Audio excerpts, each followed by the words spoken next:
La discussion à partir de demain à l'Assemblée de la réforme du droit d'asile. Regardez ces chiffres. La France retrouve ses plus hauts niveaux avec 66 000 demandeurs en 2013. Résultat, le système est engorgé. Il y a 2 ans d'attente avant la réponse, qui est négative dans plus de 7 cas sur 10.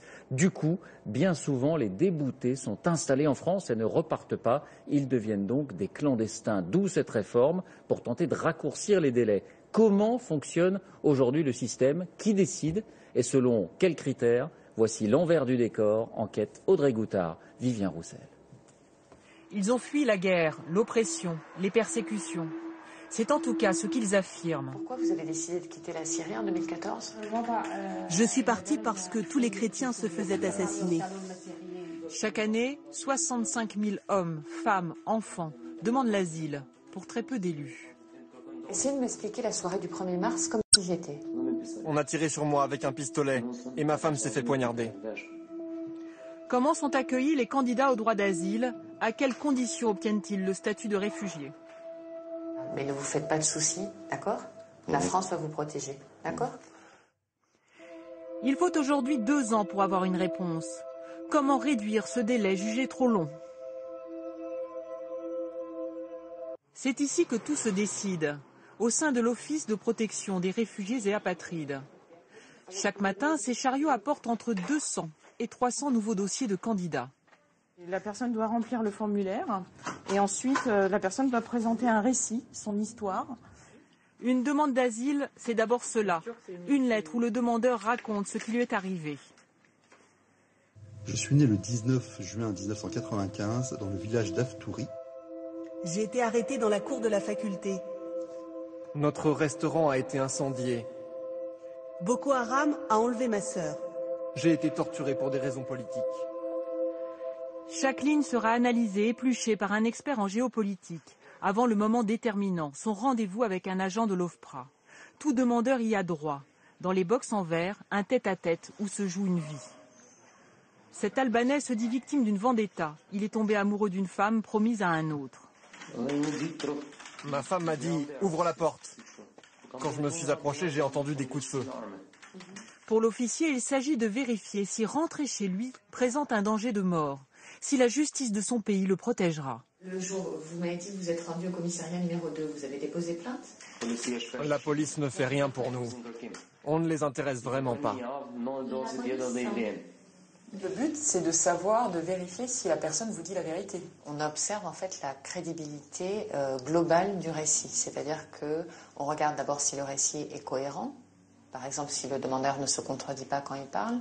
S'il y a une cohérence de date également, une cohérence dans les événements. Si la décision est positive, vous êtes sous la protection de la France, mais par contre, cela signifie que vous ne pouvez plus retourner en Albanie.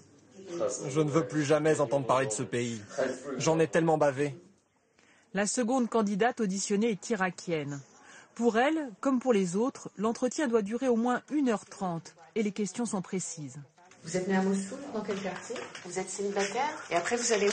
Jusqu'à quand vous restez à Bagdad? Je crois que vous avez un certificat de baptême. Vous êtes de nationalité irakienne. Vous avez d'autres choses que vous souhaitez me donner? Si par exemple on est mauvais à l'oral et qu'on ne sait pas expliquer.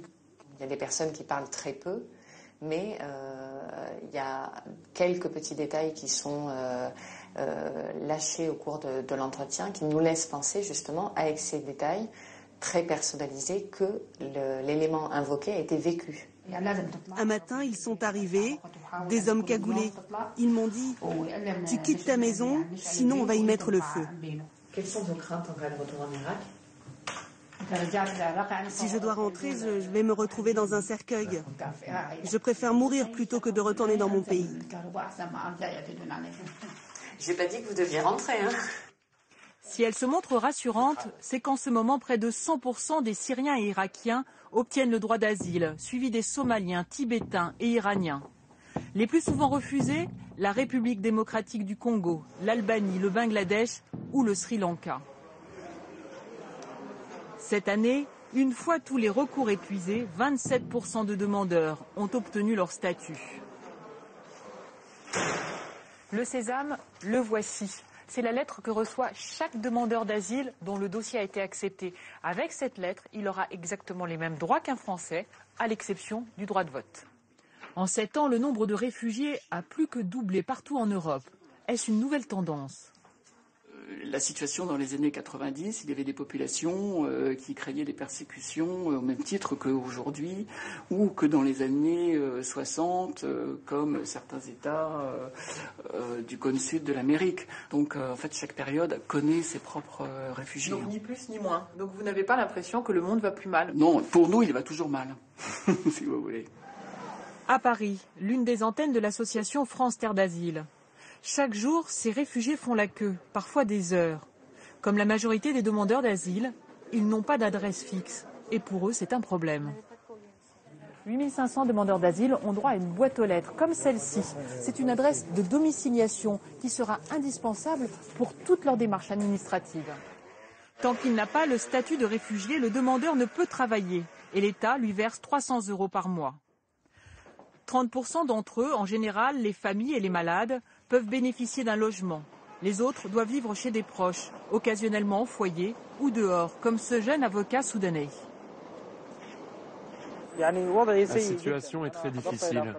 Je vis dans la rue et je n'ai aucun argent pour faire quoi que ce soit. Chaque soir, il retrouve des compatriotes qui, comme lui, dorment sous les ponts. Et ce, depuis des mois. Car aujourd'hui, pour obtenir une réponse de l'administration, il faut attendre en moyenne 2 ans. Nous sommes un des pays en Europe qui consacrons le moins d'argent par demandeur d'asile. Si je compare aux moyens qui sont mis, par exemple, aux Pays-Bas, en Allemagne ou en Angleterre, c'est plus que nous.